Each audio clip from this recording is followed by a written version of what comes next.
Last night, I finally got to watch Superman. It was part of Amazon Prime's early access screening. I was lucky enough to get a ticket for it. I got to see it in a full auditorium with a bunch of people. I saw families there with Superman shirts of all different ages on them. It was just really, really cool. And if you've been watching any of my videos over the last year or so, then you know how hyped I've been for this movie. I've been so excited for it since the casting was announced, since we got behind the scenes photos of the suits and everything. I've loved everything that I've seen of this movie before it came out. And now that I finally got to watch it, I can say comfortably, yeah, it's great. It's just great. There was a very small part of me that was kind of worried that this movie was gonna like disappoint me or hit below my expectations, but nah, man. Superman, the 2025 Superman is just terrific. No pun intended, by the way, because Mr. Terrific is in the movie. It's just, it's that good. It's great. I think the best way to kind of like encapsulate what this movie is it really does feel like the most comic book movie ever made. Colors are vibrant and saturated. There's a lot of movement going on with the camera angles and the cinematography in general, which is great, by the way. I know some people were on the fence of how this movie was going to look because it's the same cinematographer from The Flash, but no, man, this movie looks excellent. The flight scenes are engaging. The fight sequences are also just very hard hitting, all over the place. A lot of energy just going between frames. But listen, I'm getting ahead of myself because we can't really talk about Superman without talking about the casting, because man, that's where James Gunn really knocked it out of the park. When I tell you that pretty much every actor in this movie in their roles played it like almost perfectly, I'm not exaggerating here. At least I'm talking about like the main players of this movie. Just one of the many shout outs I'm going to be giving,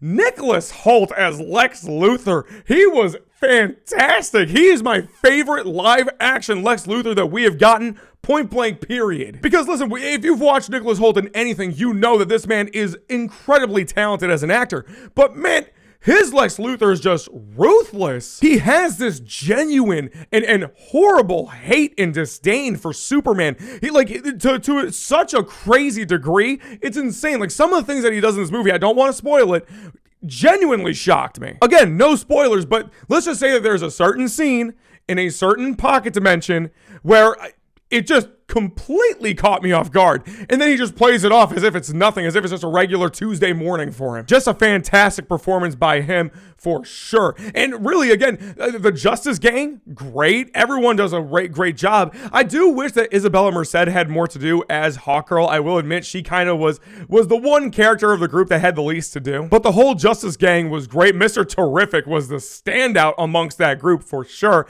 Loved his character. Loved the actor. I mean, just great stuff. But then, of course, we got to talk about Lois Lane and Clark Kent.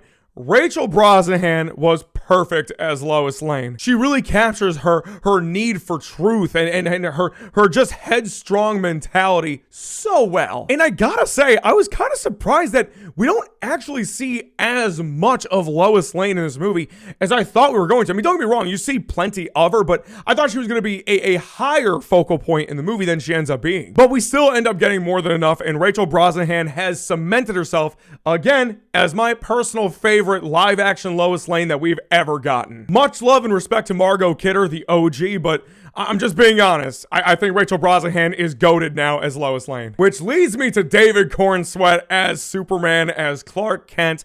And again, I mean, I don't know if I'm going to say he's better than Christopher Reeve just yet. I got to see the movie a couple more times before I make that official sort of like decision there. And plus, I kind of feel like he needs more movies before we kind of put the nail in the coffin there. But he's easily the best Superman we've gotten since Christopher Reeve. It's not even close. And this is coming from somebody that really appreciated Brandon Routh and Henry Cavill for what they did, but this is just on a completely different level. Part of it is because the writing really does lend itself to this version of the character. I will admit that, but also it's just David Cornsweet is just so charismatic and lovable as this guy. He's got the look, he's got the voice, he's got the physicality, he's got everything that Superman needed. Like, this is the Superman that generations now are gonna grow up admiring and loving, and for all the better. He is Superman, he is Clark Kent, and again, I'm not saying he's better than Christopher Reeve right now, but give him a couple of movies, he keeps doing this, yeah, we're going to have a new Superman GOAT for sure. Now that we've got all the casting out of the way, one of the bigger red flags that people had was the fact that James Gunn was not only directing the film, but he was writing it too. Because James Gunn, as most of you may know if you've seen any of his movies in the past, he does love his comedy. And the fear was that he would let that comedy kind of overtake a lot of the more dramatic scenes that you eventually get with this movie. Funny enough, I actually saw some early reactions online of people saying that that's exactly what happens. That James uses some comedy to kind of undercut these really dramatic and emotional scenes. But I gotta be honest with you, I don't know what movie these guys were watching. Because for me personally, James Gunn allows more than just a few occasions for some truly emotional and deep stuff to kind of take its time. Let it like really play out and let the audience feel it before he uses comedy, right after it. Not to say that it doesn't happen at all. In fact, there are two moments specifically where it does happen that I kind of felt like, okay, you didn't really need that there. Like, you don't need the laughs right after that. Like, we were feeling something right there. We don't need comedy right now. But those moments are very few in between. Again, James did a very good job at balancing it. And the movie is funny. Not saying that every joke lands, but a lot of them do, and it really works well, again, with this playful, sort of more kinetic feel for Superman. And I'll tell you something, man, the movie is 2 hours and 10 minutes long, I think.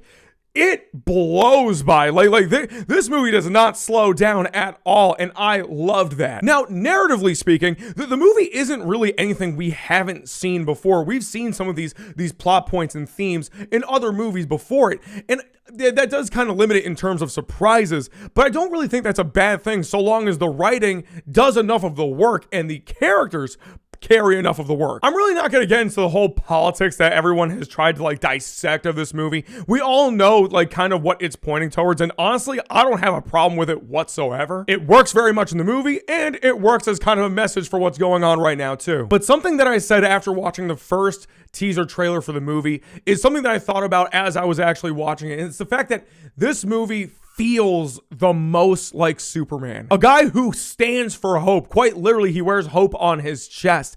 And the movie does such a great job at really showcasing that. Because throughout the film, things get really bad for Clark Kent or Superman. Everyone's kind of turning on him to some extent. Lex Luthor is kind of manipulating people's way of how they're perceiving him and what he's really on the planet to do. And even for someone like the Man of Steel, it's not easy to carry all of that on your shoulders, especially when you know that you're trying to do something good for people. But that hope, that feeling of hope never goes away in this film. It never truly goes away with Superman. And I think that's the best compliment that anyone could give for a movie like this. Which is why I think, at least in my opinion, that outside of the 1978 original Superman, this is the best Superman movie that has ever been made. I'm sorry, I'm just being honest. This blows Man of Steel out of the water, blows Superman Returns out of the water. I mean, this is just its own thing. It's on a completely different level than those movies, at least in my opinion. And again, it gets close to the 78 original, but I don't think it's better just yet. Maybe if I rewatch it a couple more times, I'll have a more solid opinion on where it ranks. But as it stands right now, second best Superman movie ever made, hands down. I know we had Creature Commandos that was technically the first official entry in this new DCU, but now that we finally have Superman that is actually live action, this is exactly what the DC universe needed. So yeah, I loved it.